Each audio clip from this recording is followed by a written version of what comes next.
Hi everyone, welcome to Persona Interviews. Tom Scott made his mark in business by founding the company Nantucket Nectars. Since selling that company in 2002, Tom has turned his attention to an even bigger challenge than creating a great drink, getting people to actually talk to each other. He founded this nonprofit, the Nantucket Project, and with it, the Neighborhood Project, which tries to get neighbors into a room to have meaningful conversations. I had a conversation with Tom about it. Tom, thank you so much for sitting down with us. Appreciate it.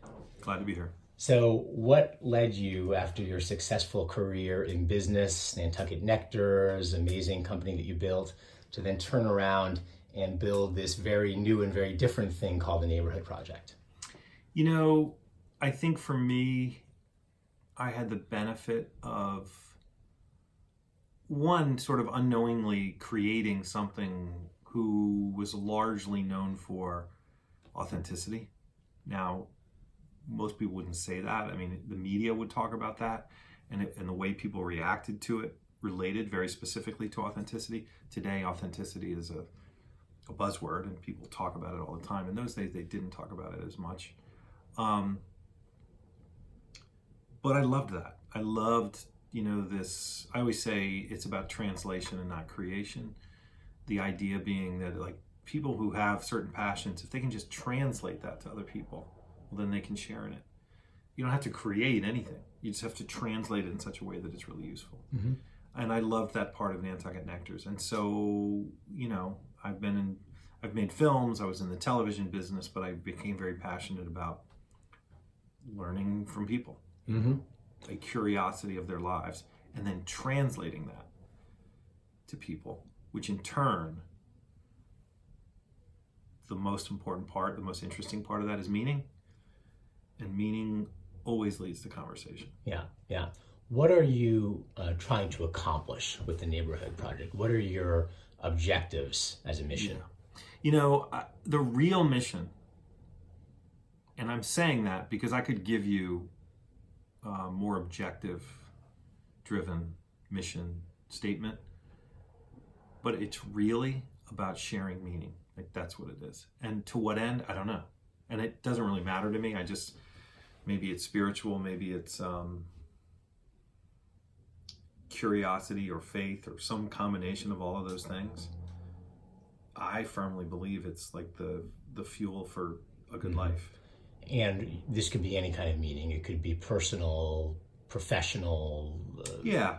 What I would say that's critical to it is, I think this stuff's universal. Mm-hmm. I don't care who you are, where you're from. Love is a big part of your life. And things like forgiveness and acceptance, grace, service, wonder, those are universals, and I think they're it's not my mission, but if I were to ask people why, I have a very strong feeling why people are unhappy. It's because they're too focused on themselves. And when you engage in a conversation and you start to feel passionate about another person, you're going to feel better. And I just think that's the way the world's supposed to run. So that's my goal. Make more of that. Make more of that possible. What should someone expect if they decide to come to one of your events? And you're having events in this area right now. We'll put up some of the events in Fairfield County that are coming up. But what should someone be expecting when they come?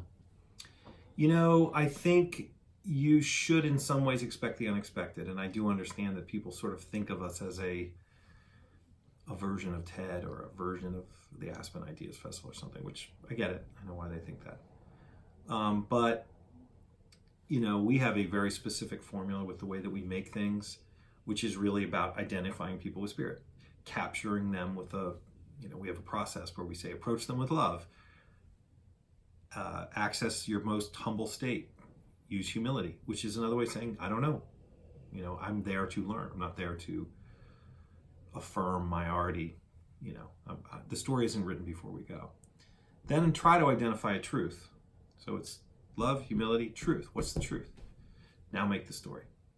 And oftentimes the story is music, or the story is poetry or whatever. And I don't want this to sound too ethereal.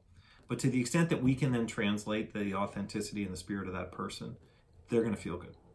And then they're going to leave more often than not feeling really good and not knowing why. And if we can accomplish that, some of them will know why, but many people don't know why. It's hard to put your finger on it. That's what I hope you can expect. What do you draw on from your business career in this project that you've now embarked on with the Neighborhood Project? You know, I think a lot of it is about a certain kind of quality. And what does that mean? I don't know if you've read Zen and the Art of Motorcycle Maintenance, but they talk about quality as sort of a central theme. Like, what does that mean? What does that word mean?